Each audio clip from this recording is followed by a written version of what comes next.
열왕기상 3장 1절부터 15절까지 말씀입니다.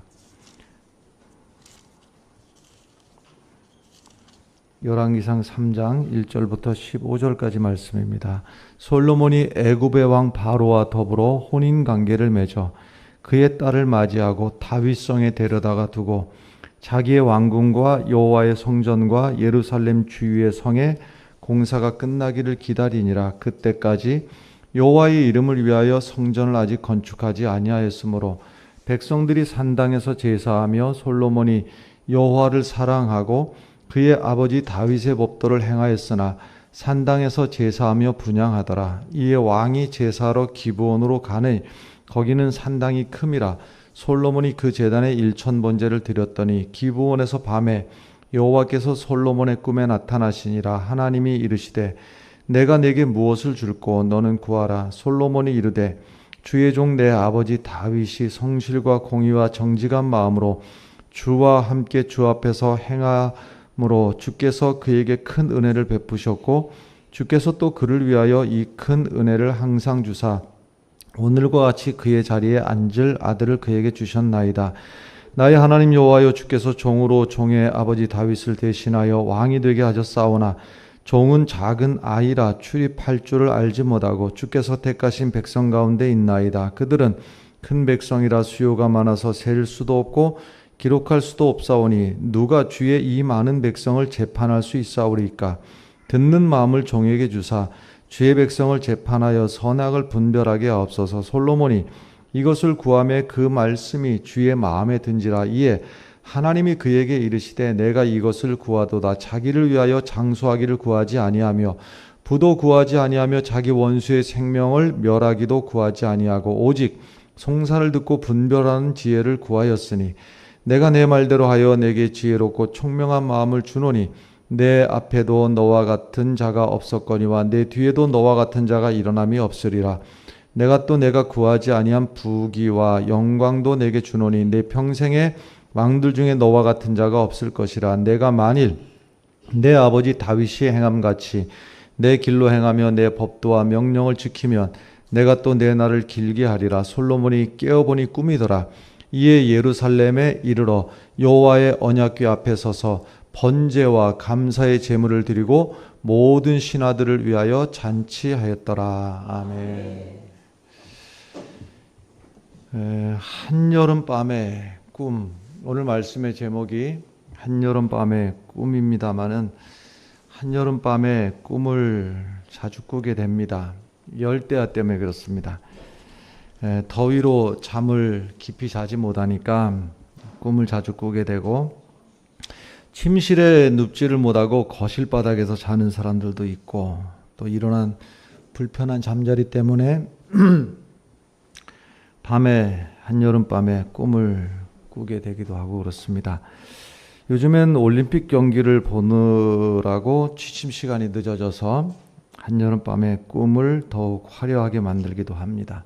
흔히 한여름밤의 꿈 하면 뭔가 현실에서 이룰 수 없는 허망한 꿈이라고 하는 느낌을 갖게 되는데요.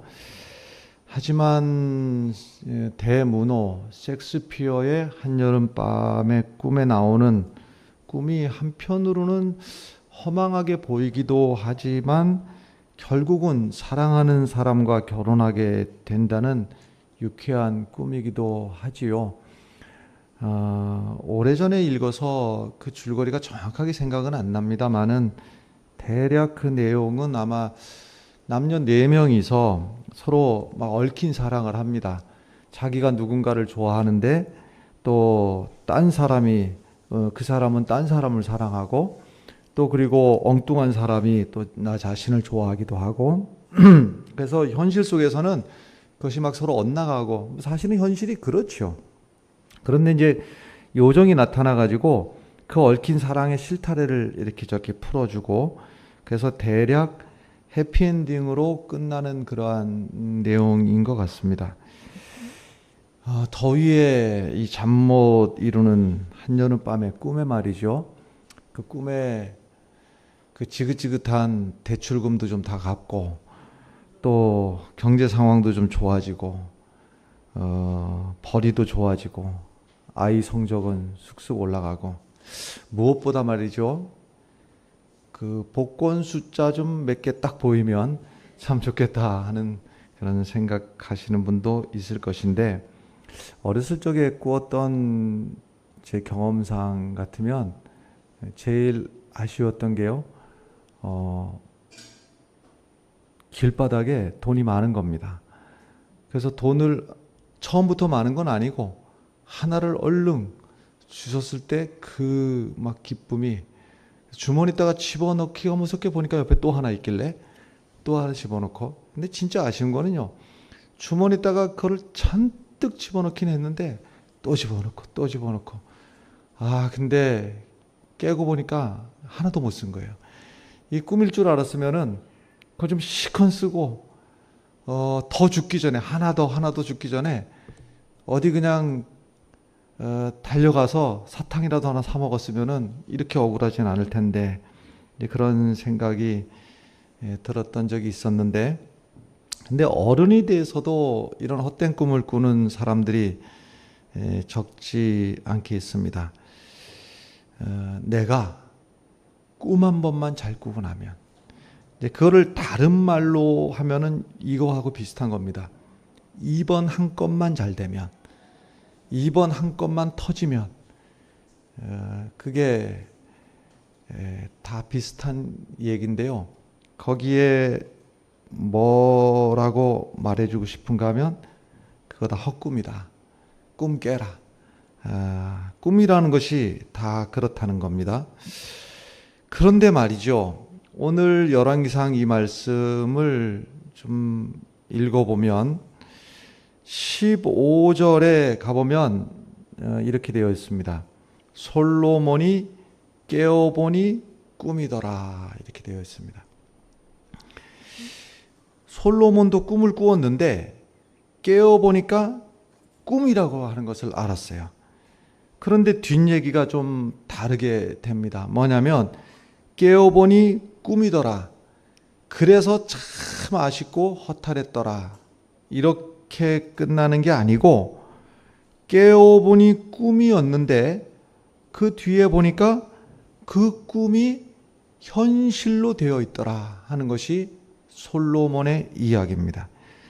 그러니까 솔로몬이, 여러분, 위대한 왕이 되고 솔로몬이 엄청난 복을 누리고 한 것이, 왜 솔로몬이 그렇게, 인류 역사상 솔로몬처럼 호강한 왕은 없습니다.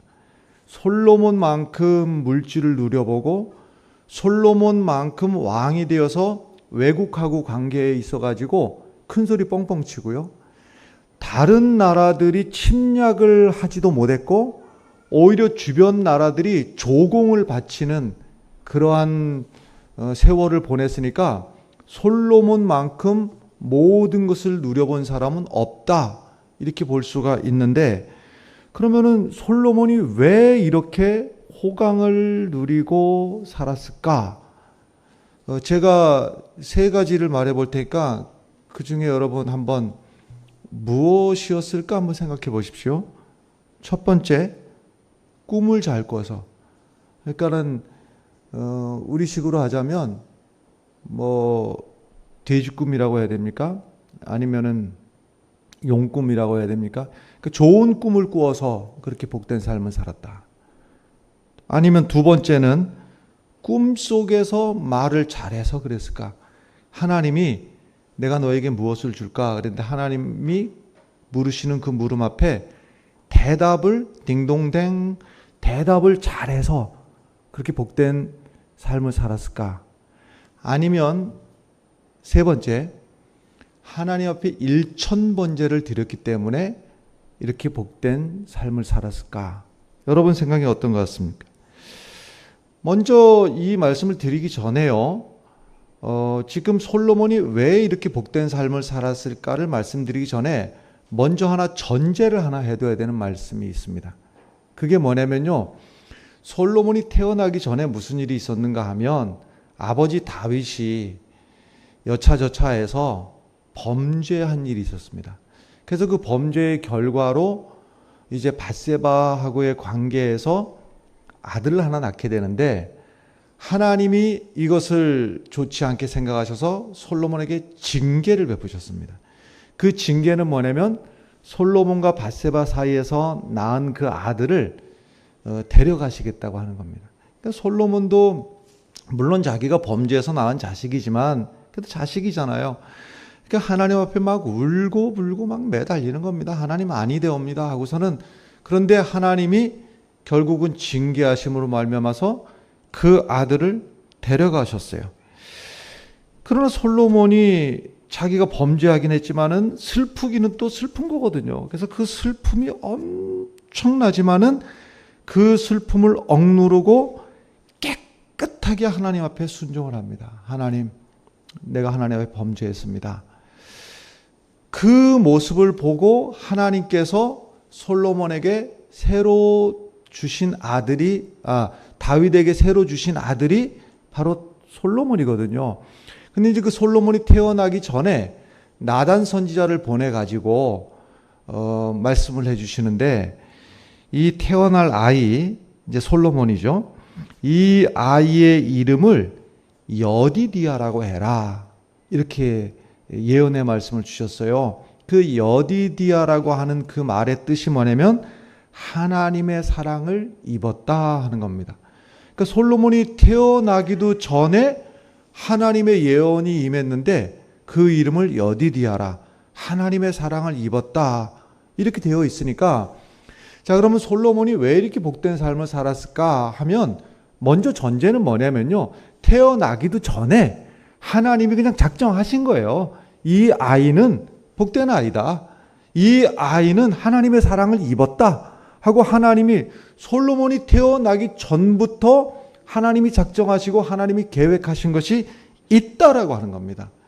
근데 이 사실을 솔로몬이 태어나기 전 얘기니까 뭐 솔로몬이 나중에 들었을 수도 있고 몰랐을 수도 있고 뭐 그렇습니다만은, 하여튼 이것을 전제로 해 두고요, 이미 태어나기 전에 하나님의 복이 임했다 하는 것이 있고, 그러면 솔로몬이 하나님께서 복 주시기로 작정하셨으니까는 두 손 놓고 넋을 놓고 있어도 저절로 복된 사람이 되었을까? 그렇지 않다고 하는 것이죠. 그러니까 하나님이 복 주시겠다고 작정하신 이 솔로몬에게 이 손뼉도 마주쳐야지 소리가 난다고, 하나님이 복 주시기로 작정을 하셨는데 솔로몬이 복 받을 만한 일을 한 것이 있느냐 했을 때 그렇다고 하는 겁니다. 그것을 가장 간략하게 표현하는 말씀이 바로 오늘 3절의 말씀인데, 이 3절의 말씀을 보면 이렇습니다. 솔로몬이 여호와를 사랑하고 그의 아버지 다윗의 법도를 행하였으나 그랬습니다.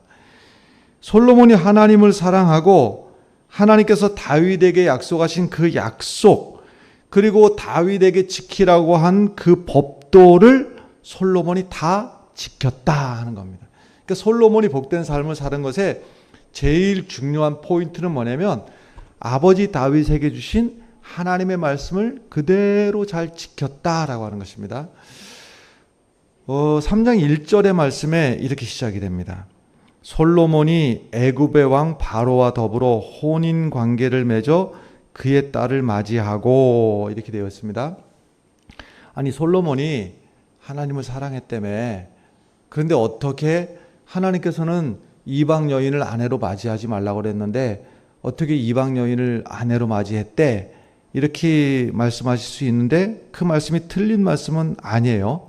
그 말씀은 옳으신 말씀인데, 근데 여기선 지금 분위기상 말이죠, 다윗의 잘못이나 허물을 드러내려고 이 말씀을 기록한 건 아니에요. 다윗이 이방 나라의 아내를 맞이한 것이 잘못된 일이긴 하지만 이것을 기록한 의도는, 자, 솔로몬이 이렇게 문제가 있어, 이것을 기록한 것이 아니고 분위기상 여기는요, 다윗이 일으킨 그 나라가 흥화하고 잘 나가고 있다 하는 것을 기록한 부분이고, 솔로몬의 잘못된 부분을 조목조목 지적한 것은 뒤에 가서 11장부터 뒤에가 이제 쭉 나오거든요. 근데 여기서 이 얘기를 꺼낸 의도는 무엇인가 하면, 당시의 강대국의 최강대국이었던 애굽하고 동등하게, 이 고대 사회에서는요 서로 이제 협력 관계, 또 우방관계, 이것을 뭘로 드러냈는가 하면 혼인관계를 통해 가지고 서로 딸을 주고 딸을 받고 이런 관계 속에서 서로 이렇게 상호 협정을 맺었거든요. 그러니까 여기서 애굽의 바로의 딸을 아내로 맞이했다, 이 얘기는 그 강대국 애굽하고 이 솔로몬의 왕국하고 동등한 관계를 유지하면서 거기서 아내를 데려왔다, 이 얘기를 지금 하고 있는 것이거든요. 그런데 이제 1절 중간쯤에 보면 또 이렇게 됩니다. 다윗성에 데려다가 두고 자기의 왕궁과 여호와의 성전과 예루살렘 주위의 성의 공사가 끝나기를 기다리니라 이랬어요. 저 강대국에서 바로의 딸을 아내로 데려왔어요. 얼마나 귀합니까? 이것은 그냥 아내가 아니에요. 이 아내에게 어떻게 하느냐에 따라서 저 뒤에 강대국 애굽이 좋은 마음을 가질 수도 있고 화가 날 수도 있고 이런 거예요. 근데 아내를 데려다가 여기서 지금 구분을 하고 있는데 다윗성하고 다윗 궁을 구별하고 있는데요. 한마디로 말해서 갈 수가 있는 곳이 있었고 갈 수가 없는 곳이 있었다고 하는 거예요. 여기에 대한 해석이 역대하 8장에 나오는데요. 이렇게 기록이 되어 있습니다. 솔로몬이 바로의 딸을 데리고 다윗성에서부터 그를 위하여 건축한 왕궁에 이르러 이르되 내 아내가 이스라엘 왕 다윗의 왕궁에 살지 못하리니 이는 여호와의 궤가 이른 곳은 다 거룩함이니라. 갈 수 없는 곳이 있었다는 거예요. 왜 그런가 하면 그 갈 수 없는 곳은 거기에는 여호와의 궤가 거기에 있었기 때문에 아무리 바로의 딸이지만 강대국에서 온 사람이지만 왕비이지만 그 배후에는 애굽이라고 하는 강대국이 있었지만은 안 되는 건 안 되는 거였어요. 그것이 왜 그랬는가 하면 이 말씀은 무엇을 말하는가 하면 다윗이 이럴 경우에 예외를 두고 솔로몬이 이럴 경우에 예외를 두고 저럴 경우에 예외를 두고 어쩔 수 없고 이것이 아니고 어떤 경우에도 하나님의 말씀을 지키는 데에는 예외 없이 하나님의 말씀을 지켰다. 이것이 바로 솔로몬이 하나님 앞에 복을 받을 수 있는 비결이었다 하는 말씀입니다. 지금 여기서 3장부터 해가지고서는 이제 오늘 읽은 3장 말씀부터 해서 뒤에 7장과 3, 4, 5, 6, 7장까지 내용이 어떤 내용인가 하면요. 다윗 뒤에 솔로몬이 얼마나 대단한 나라를 이렇게 부강하고 잘 사는 나라를 이렇게 다스려 갔는가 하는 내용이 쭉 3장부터 나오는데 그 중에 제일 첫 번째 나오는 이야기가 그 이벤트가 뭐냐면은 바로 1000번제에 관한 내용인데 1000번제에 대해서 우리가 두 가지는 좀 먼저 정리를 해야 될 필요가 있습니다. 첫 번째가 뭐냐면요. 1000번제 할 때 보면 번이라고 하는 말 때문에 1000번 하면 한 번, 두 번, 세 번 해서 제사를 1000번 드렸구나 이렇게 생각할 수 있는데 그것은 아니고요. 여기서 번이라고 하는 말은 번제로 드렸다, 태워서 드렸다라는 겁니다. 그러니까 제사를 한 번, 두 번 해서 1000번을 드렸다는 이야기가 아니라 번제를 드렸는데 어떤 번제를 드렸는가 하면 짐승의 숫자가 거기에 바쳐지는 짐승의 숫자가 1000마리, 그게 실제로 1000마리였는지 또 1000마리가 넘는지 안 되는지는 모르겠습니다만은 그야말로 상상할 수 없는 최대한 정성을 다해서 하나님 앞에 제사를 드렸다 이렇게 해석을 하는 것이 맞습니다. 또 하나 조심스러워야 될 분이 뭐냐면요. 솔로몬이 1000번제를 드렸더니만 하나님이 꿈에 나타나셔가지고 기분이 좋으셔가지고 자 내가 너에게 무엇을 줄까? 여기서 하나님 저에게 지혜를 주십시오. 그래 그러면 내가 너에게 지혜를 주겠다. 이렇게 단순하게 생각할 수가 없다라고 하는 겁니다. 왜 그런가 하면 솔로몬은 하나님 앞에 지혜를 구하기 전에 이미 지혜로운 사람이었다. 이미.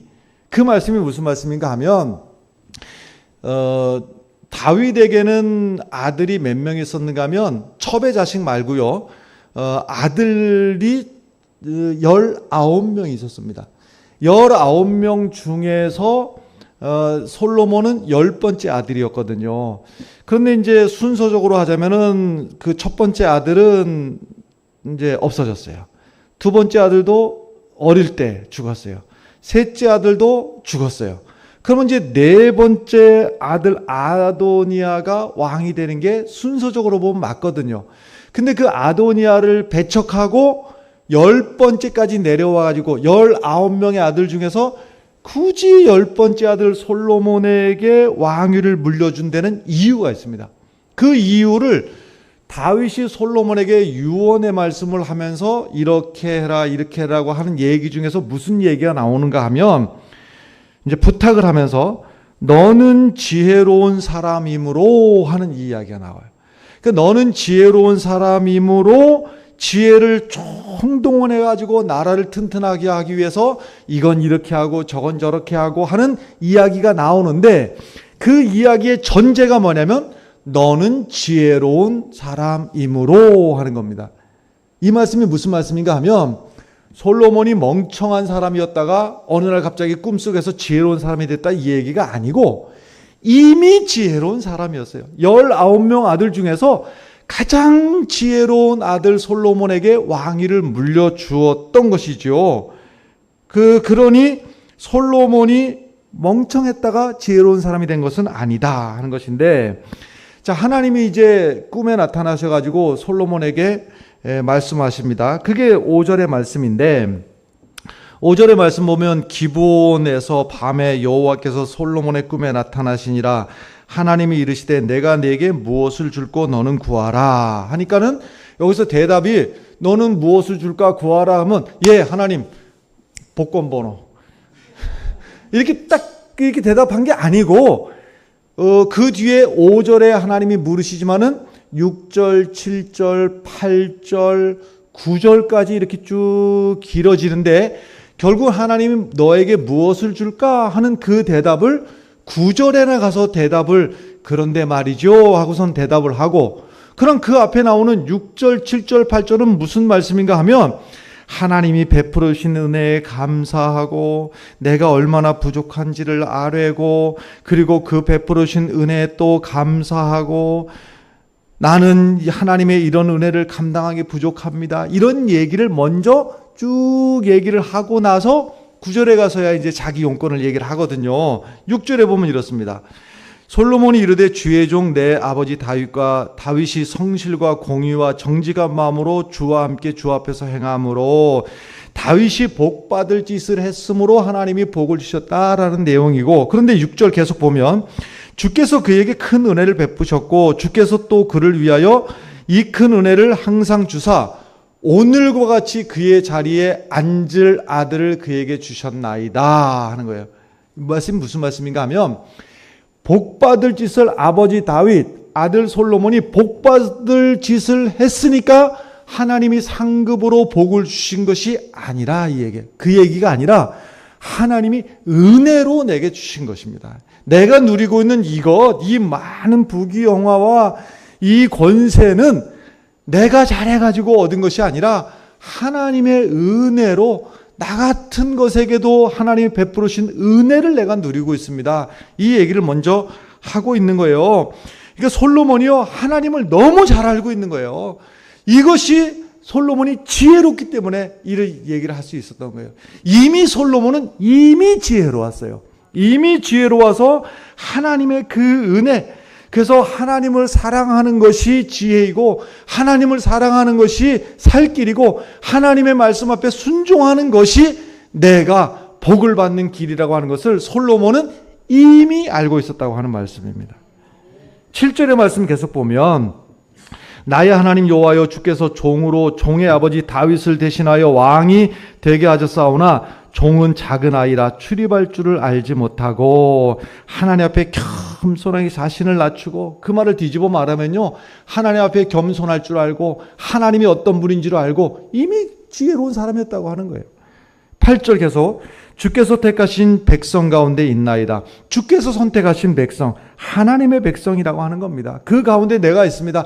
제가요 뭐 대단한 사람이 아니고 우리 백성들 가운데 있나이다. 저 백성들이야 나나 다를 바가 없는데 그 중에서 나를 왕으로 삼아주셨습니다 하는 얘기거든요. 8절 계속 보면 그들은 큰 백성이라 수요가 많아서 셀 수도 없고 기록할 수도 없사오니 백성이 많다고 하는 것은 왕의 자랑이죠. 왕이 여기서 우리 숫자가 얼만데 근데 여기서 수가 많다 하는 것은 자기를 자랑하는 게 아니라 하나님, 이 백성 숫자가 너무 많아서 내가 이 백성들을 잘 다스리기에 내 능력이 너무나 부족합니다. 계속 9절 보면요. 누가 주의 이 많은 백성을 재판할 수 있사오리까? 듣는 마음을 종에게 주사 주의 백성을 재판하여 선악을 분별하게 하옵소서. 그러니까 하나님이 내가 너에게 무엇을 줄까? 그럴 때 하나님 앞에 하나님의 백성을 잘 다스릴 수 있는 지혜를 내게 주십시오 하는 것이거든요. 그러니까 이 대답 자체가 이미 지혜로운 대답이에요. 그러니까 여기서요, 똑같은 지혜를 구하더라도요, 하나님, 내가 좀 지혜로워 가지고 다음번 성적이 좀 쑥 올라갈 수 있도록 이렇게 좀 지혜롭게 이런 것하고는 차원이 다른 거예요. 왜 지혜를 구하는가 하면 하나님을 위해서, 하나님의 백성을 잘 다스리기 위해서 내게 지혜를 주십시오 하는 것이거든요. 그러니까 하나님께서 기뻐하시는 거예요. 하나님이 기뻐하시는 이유가 뭐냐면 너를 위하여 수도 구하지 아니하고 재산도 구하지 아니하고 너를 위해서 구하지 아니하고 누구를 위해서? 하나님을 위해서 하나님의 백성을 잘 다스릴 수 있도록 지혜를 구하니 그것을 하나님이 기뻐하셨다고 하는 말씀입니다. 그러니까 솔로몬이 어리석거나 바보여서 지혜를 구한 것이 아니라 이미 그 나라는 튼튼하게 서 있었고 이미 이집트라고 하는 강대국하고 동등하게 혼인관계를 맺을 만큼 나라가 그렇게 강건하고 그럼에도 불구하고 이 나라를 융성하게 하기 위해서는 하나님의 도우심이 필요합니다.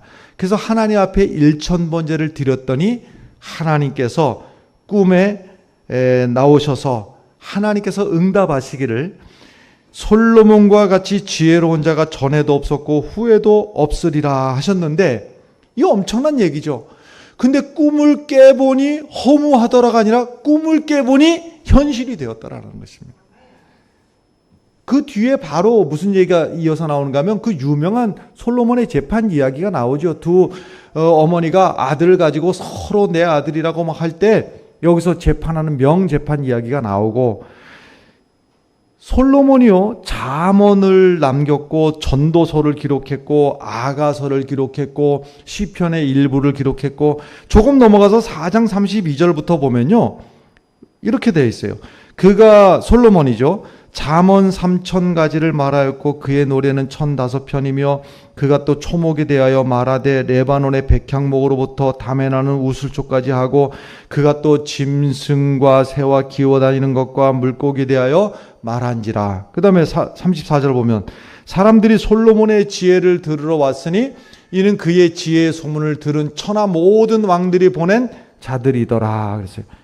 깨어보니 꿈이더라 했는데 그 꿈이 완벽하게 이루어졌더라. 그러니까 일장춘몽이 아니고 현실이 되었다는 말씀입니다. 왜 그렇게 되었는가 하면요. 여기서 중요해요. 우리도 꿈을 깨어보니 허망하더라가 아니라 그 꿈이 현실이 되었더라. 왜 그런가 하면 그 꿈은 하나님이 주신 꿈이기 때문에 그렇습니다.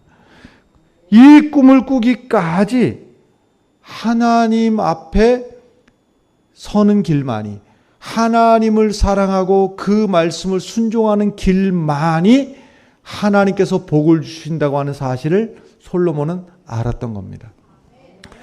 요즘은 뭐 그런 영화들이 뭐 있기도 하겠습니다만은 전에 제 어릴 때 보면요 영화에 많이 나오는 대사 중에서가 맨 이런 얘기였습니다. 이번 일만 잘 되면. 그것이 이제 영화에서 그 얘기를 이번 한 건만 잘 되면 그 얘기를 하는 사람이 무슨 일을 하는 사람인가 하면 건달입니다. 직업도 가지고 있잖아요. 건달인데 이제 주로 배경은 다방입니다. 다방에서 마담 이번 한 건만 잘 되면 내가 뭣도 해주고 결말은 어떻게 났겠습니까? 그 건이 잘 되지도 않고 잘 해주겠다는 일도 다 물거품처럼 사라지고. 돌아가신 코미디언인데요. 자주 하던 얘기가 있어요. 뭘 보여드리겠습니다. 평생 뭘 보여드리겠다고 했는데 제가 뭘 본 건 없어요. 그러면서 좌우간 한번 와보시라니까요. 뭐 그러다가 하여튼 뭐 먼저 이제 돌아가셨는데, 제가 언젠가 왜 그럴 때 있지 않습니까? 마땅히 시간을 좀 누군가를 뭐 기다려야 된다든지 해서 마땅히 시간을 좀 어디 가서 좀 보내야 되는데, 어디를 좀 뭔가 그 사이에 뭔가 하기도 애매하고 한 시간이 있을 수 있어요. 살다 보면요. 근데 마침 어느 편의점 앞에 이렇게 이제 그늘막이 잘 되어 있는 편의점에서 그냥 아무 의미 없이 음료수 하나 사들고 앞에 이제 편의점 앞에 있는 테이블에다 놓고 거기서 시간을 얼마를 이제 어쩔 수 없이 거기서 시간을 한 1, 20분 보내야 되는 그런 상황이 있었어요. 그런데 그 옆에 네 분의 남자분들 넷이서 거기서 둘러 앉아갖고 서로 돌아가면서 이제 한 사람 얘기가 끝나면 다른 사람 얘기가 있고, 한 사람 얘기 끝나면 그 얘기를 뭐 남의 얘기를 엿들으려고 들은 게 아니라 혼자 앉아가지고 무념무상 가만히 시간을 보내는데 옆에 하는 얘기가 저절로 들려와서 듣게 되는데, 대략 이렇습니다. 첫 번째 분이 지금부터 등장하는 기업은 제가 그때 일을 뭐 그렇게 정확하게 기억을 하는 거 그냥 분위기만 기억하는 것이니까 그냥 제가 지어내서 하는 얘기입니다. 기업의 이름은. 첫 번째 분이 이렇게 말합니다. 야, 내가 말이야 대우조선에서 나를 오라고 하는데, 그냥 대우조선을 그냥 지어냈다고 그랬어요. 그분이 정확하게 그렇게 말하는 건 아닙니다.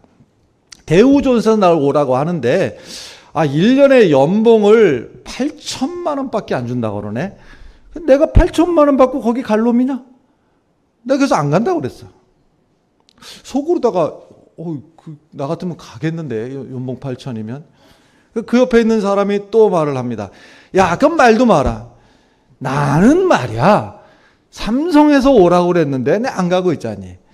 거기서 연봉 9천만 원 준다고 했는데 내가 9천만 원 받고 내가 거기 갈 놈이나? 내가 안 간다고 그랬다. 9천만 원이면 가지. 왜 안 가지? 그 옆에 있는 사람이 그 정도는 말도 마라. 나는 말이야 현대에서 나를 오라고 그러잖냐. 근데 내가 연봉이 뭐 애들 장난도 아니고 1억 달라고 그래가지고 1억 준다고 그래가지고 내가 안 간다고 그랬다. 내가 이제 그런 식의 얘기가 똑같은 얘기인데 점점 이 좀 액수만 늘어나고 4명이서요. 마지막 네 번째 사람이 하는 말이 재밌습니다. 야, 근데 담배가 떨어졌는데 누가 담배 살래? 그러니까 그 연봉 1억짜리가 난 돈 없는데. 이 옆에 있는 사람이 나도 없는데. 그 옆에 있는 사람이 야, 너라도 좀 하나 사라. 요즘 담배값이 올라가지고 그 4명이 연봉 8천도 거절하고 연봉 1억도 거절하고 했던 사람들이 4명이 앉아가지고서는 하는 얘기가 야, 누가 담배 좀 하나 사라. 담배 좀 하나 사면 우리 좀 나눠서 어떻게. 그 얘기는 그야말로 일장춘몽입니다. 여러분, 우리 인생이 어찌 보면은 참 허무한 게 인생이고 꿈도 허무하기도 하고 그렇습니다. 그런데 허무한 내 인생도 하나님 손에 붙들리면 존귀한 존재가 된다고 하는 사실을 잊지 마시기 바랍니다. 어느 날 내 인생 꿈 한번 잘 꾸면, 용꿈 한번 꾸면, 돼지꿈 한번 꾸면 내 인생 역전되는가? 그런 일이 있지를 않습니다. 설사 없지만 그런 일이 일어난다 하더라도 내 인생은 역전되지 않습니다. 오히려 하나님 앞에 복받을 그릇이 되지 못하면 오히려 돼지꿈을 꾸어서 무슨 일이 일어난다 할지라도 그 일로 인해서 내 인생은 점점 더 나락으로 떨어지게 될 것입니다. 여러분, 솔로몬이 지혜로운 왕이 된 것이 꿈에 꿈 한번 잘 꿔서 하나님이 한 번에 지혜롭게 하셔서 지혜로운 왕이 되었다고 쉽게 말하지 마시길 바랍니다.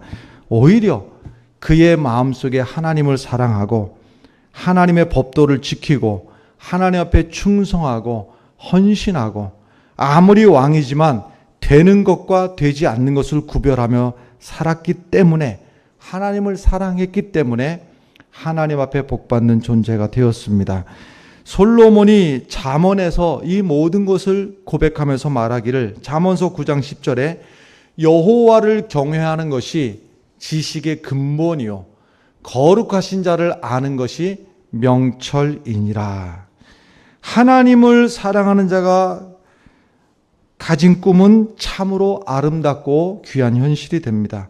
근데 하나님을 사랑하지 않는 자가 총천연색 꿈을 꾼다고 할지라도 그것은 허무하기 이를 데가 없는 것입니다. 꿈이라고 해서 다 같은 꿈이 아닙니다.